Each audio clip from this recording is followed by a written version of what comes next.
Hello and welcome to a new episode of the CTO Show with Mehmet. My name is Mehmet, and in each episode, I discuss several topics from digital transformation, cybersecurity, and emerging tech. And as you know, sometimes I have with me also thought leaders, entrepreneurs, and experts who share with us their insights, experiences about topics related, of course, to technology and business. And today I'm very happy to have with me here in this episode Don Colliver, who's joining me from the US today.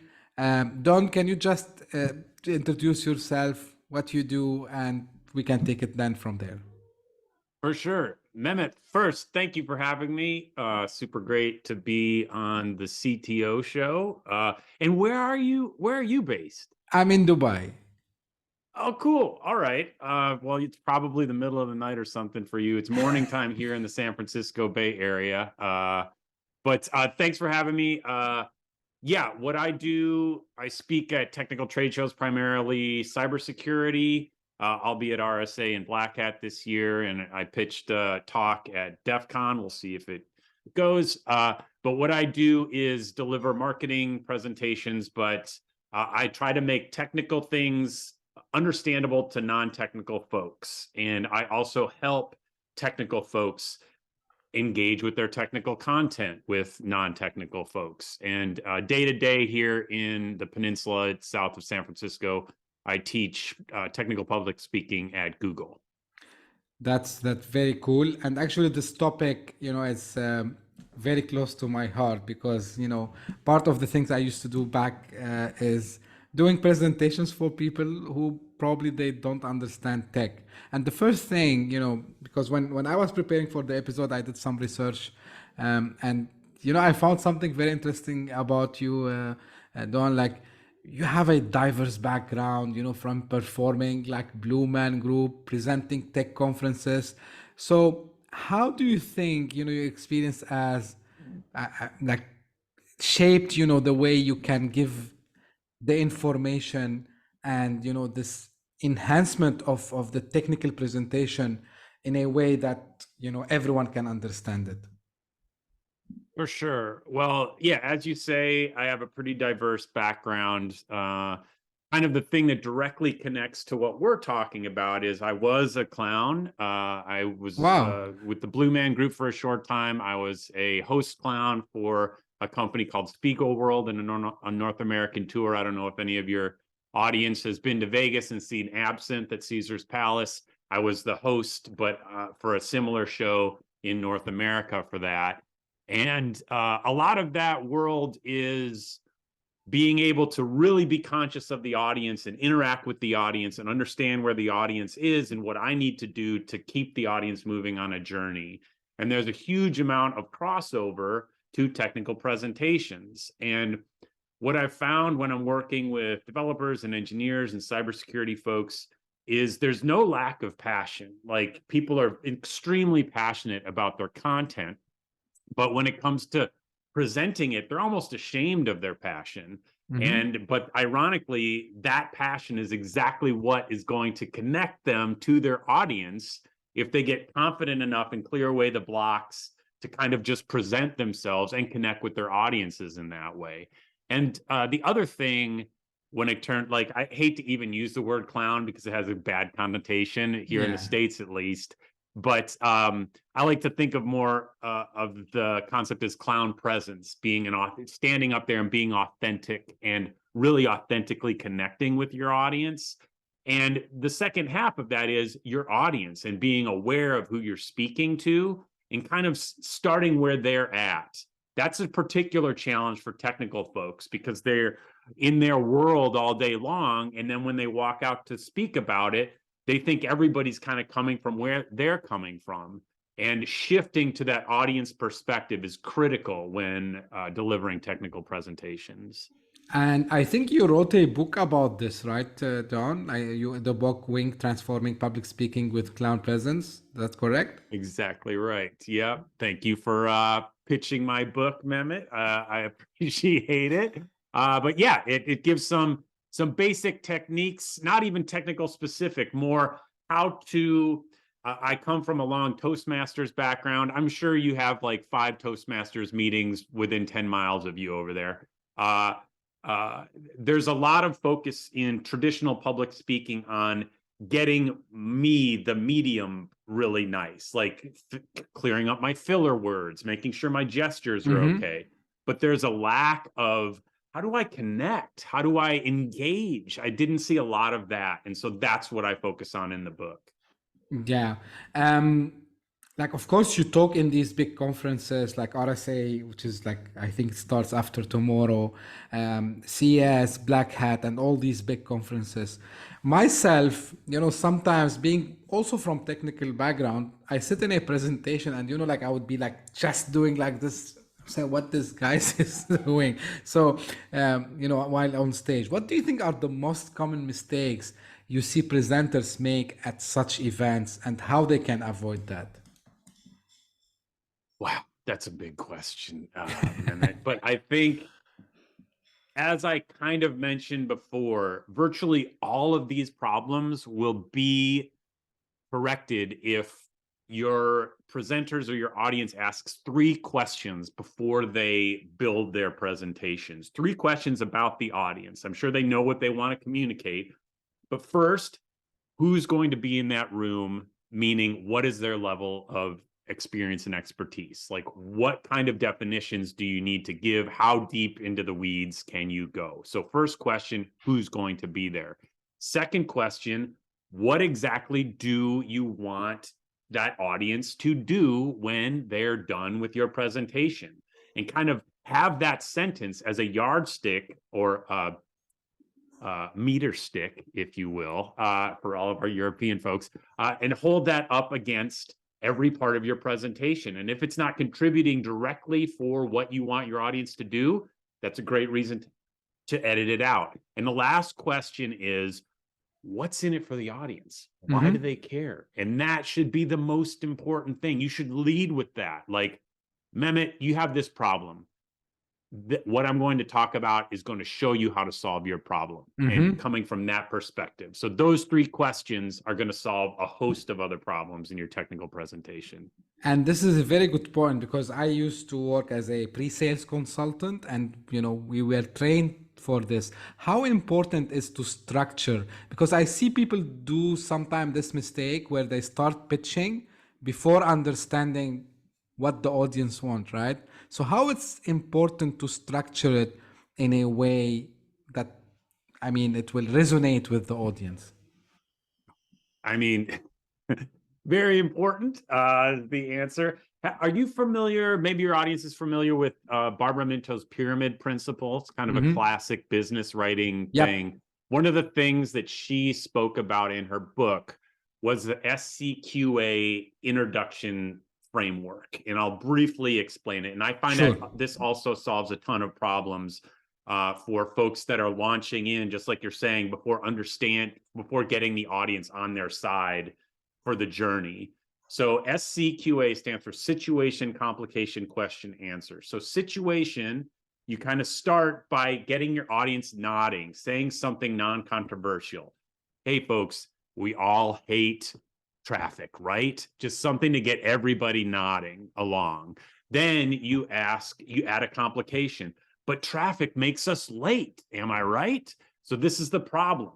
So situation, everybody hates traffic. Complication is it makes us late. So then you ask the question, which is leading into your solution. So how do we solve this problem? How do we solve being late all the time? Then your answer is kind of your solution that you're delivering in your technical presentation. That's why you should buy my teleportation device or something like that. You know what I mean?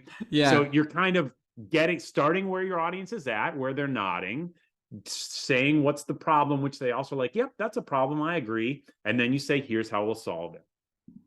Now, this brings the second question I have here. How important, because sometimes you need to relate things, how important is storytelling when you do public speaking? Well, it's really important, but it's like a separate skill. It's something that takes work, and it's also kind of counterintuitive for technical folks. It does, because we all see it all the time when we watch movies, when we watch TV, that sort of thing. But there are some specific kind of almost fill in the blanks that can make a compelling technical story. However, I would like to, because sometimes when a manager gives a note, like, you need to tell more stories, we need more narrative, it's good to ask questions, because sometimes what people are looking for is context. Like, can you give me context to what you're talking about? And that just means, what's the driver of the problem for the audience? They want to hear, why do I care about this problem that you're solving? And from their perspective, that may be what they're looking for when they're asking for more narrative or story. But then there also, of course, is classic storytelling.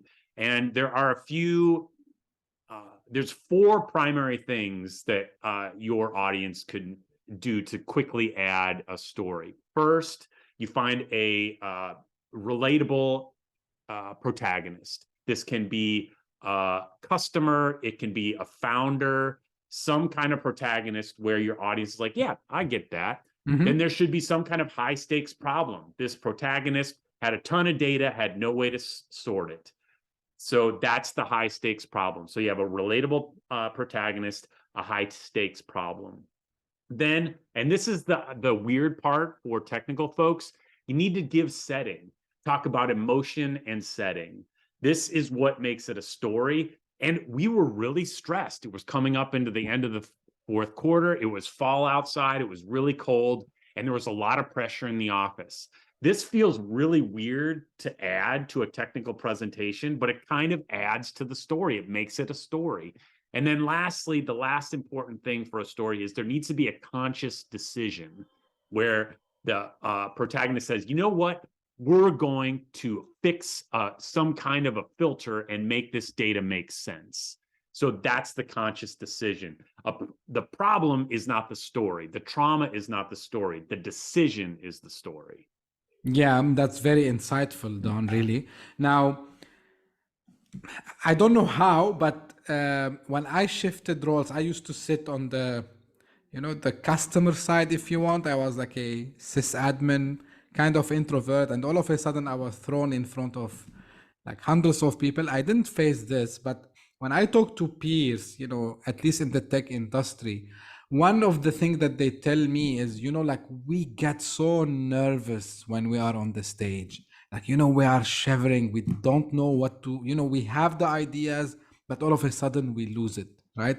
So what advices can you give for, people who have to do that public speaking in front of like large audiences? And I'm speaking, of course, here about anything related to our industry, like tech industry. Absolutely. Well, first, both you, Mehmet, and all the people that say that, you're not alone. Every single person in my technical public speaking classes, their primary goal is to get over anxiety and nervousness, like without fail. And me too. I get super nervous. I think everyone gets nervous before a presentation. So first, you're not alone. The challenge becomes when it becomes paralyzing, right? When you start losing your memory or stuff like that. So I'll give you 2 quick takeaway tips. First thing, and this feels very obvious, low stakes practice. That's why I'm a fan of Toastmasters. I'm not crazy about all their content, but it's a weekly thing. You get up, everybody generally gets to speak in front of 10 or 12 people every single meeting. And so if you're a person who makes one really important presentation every 2 months, of course you're going to be terrified. But if you're giving low stakes presentations all the time, it'll be a lot less concerning. And this last tip, this is a little more internal, but this is the one that really works for me. When I'll be coming up in front of some high stakes folks, executives, C-suite, when I'm speaking in front of powerful folks that know a lot more than me about a lot of things, usually I'm there because I know more than them about something, and I'm there to be of service. I'm there to help them understand what I have. All I am is a medium. All I am is a pipe for that information. All I need to do is figure out, listen to them. What do I need to do to make sure that you can understand this information? And it just kind of helps my ego step completely out of the way. So I call it a service mindset. If you can shift to a service mindset rather than a mindset of, I hope they like me, I hope they do this, I hope they like me, it will take the pressure off you, the speaker. I agree 100% because this is also how I reach a place where I practice, right? So it's something resonate personally with me before going to even just a normal meeting. It doesn't have necessarily to be a presentation. I had the chance to represent, my former employers on, stages, Gartner, IDC, and such stuff. And, like, yeah. And I was telling myself, look, like these are like normal people like me at the end of the day, right? So just be relaxed and just, go and do it and you will do fine. Now, one thing I notice all the time, especially in the big conferences, and the most engaging presentations, because also I was attending sales kickoffs and so on, the most engaging presentations I attended were ones with visuals, like with charts, maybe some videos. What is your take on this? Oh boy. Take on visuals. Well, there's multiple books on this stuff. Some of which, again, I don't completely agree with. I think, especially for technical presentations, having a picture of a beach and one word that says "believe" is not going to make your audience Excited. inspired. Yeah, but I think learning techniques for data visualization is extremely helpful. And there's a great book called Storytelling with Data.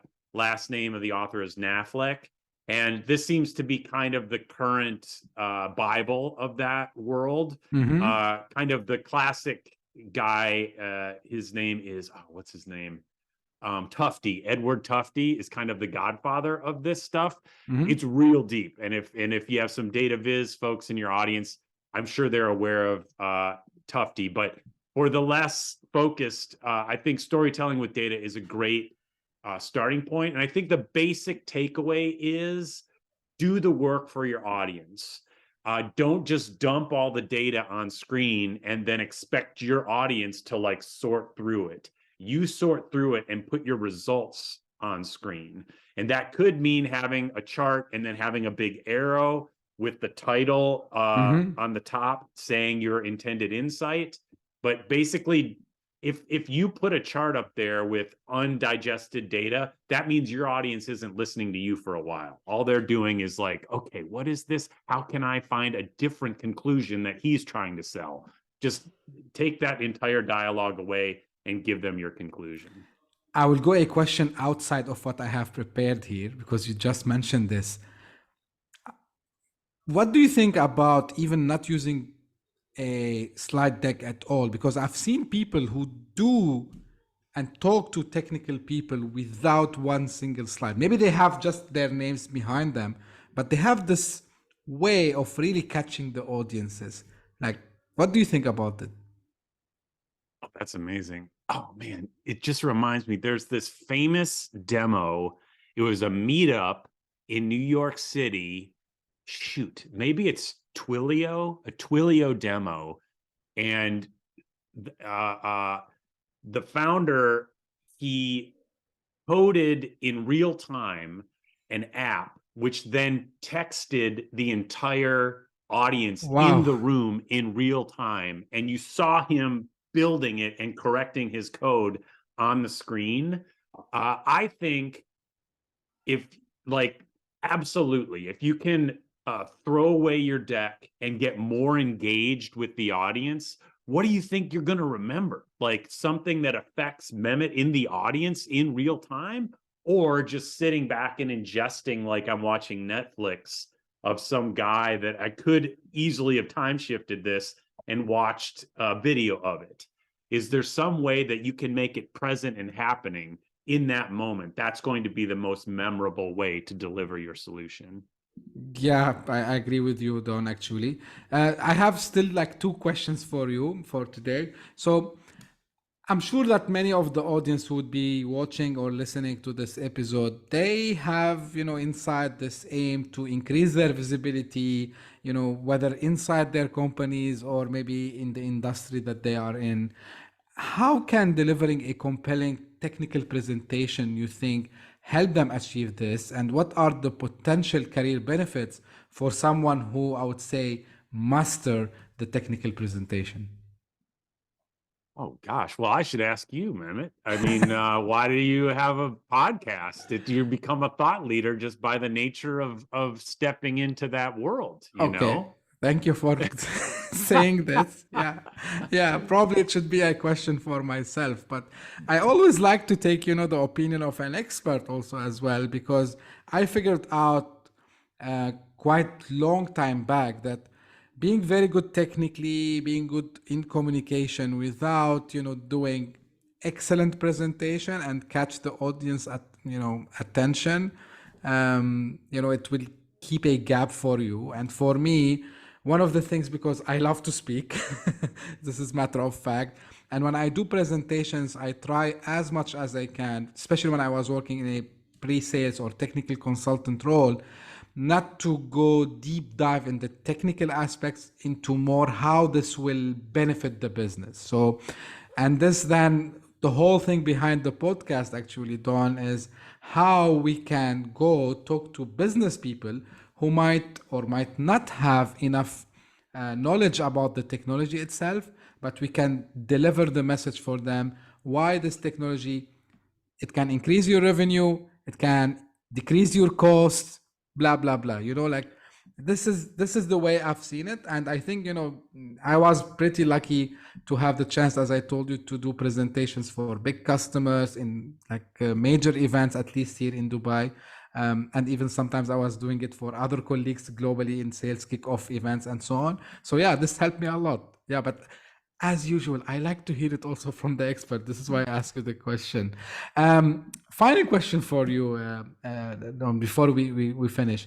Just because, I see this energy in you. Now, can you share any anecdote or experience from, that showed how effective communication, it created a lasting impact for you and the audience, like as maybe final thought on this topic also as well?